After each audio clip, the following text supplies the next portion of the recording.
Hey everyone, and welcome back to another video. And in this video, I'm going to be going over Gusto Payroll Pricing Explained. Now this video is going to be particularly useful for individuals. Let's say that you're interested in signing up with Gusto to run payroll.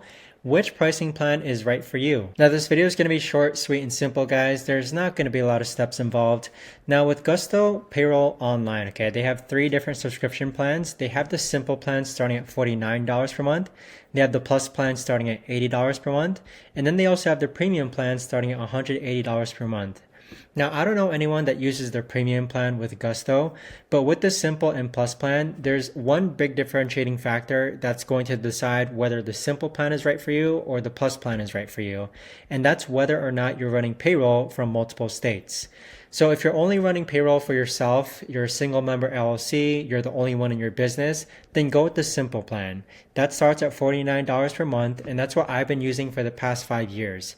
No matter which plan of Gusto payroll that you get, you're going to get full service payroll, and you're also going to get employee profiles and self-service, meaning that employees or yourself are going to be able to log into Gusto and get any important documents that they need, pay stubs, paychecks, 1099 forms, W-2 forms, etc. Now, if you run payroll from multiple states, meaning that you pay yourself and then you pay someone from a different state in the US, then the plus plan is going to be a better option for you.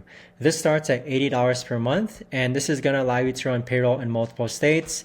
And then here you could also see other additional features that are included, which aren't essential, but it just provides a better employee experience when they log on to Gusto Payroll. So to simply put, if you're a single member LLC, meaning that you're only paying for yourself and you only need to run payroll for yourself, then go with the simple plan. But if you're a multi-employee and you need to run payroll for multiple states, then go with the plus plan. But that right there, guys, is the best and easiest way that I can explain this. And if you haven't signed up for Gusto just yet, you can use my link down below in order to sign up. And once you run your first payroll, you'll actually get a $100 gift card mailed to you. Thanks so much for watching, and I'll see you guys all in the next video.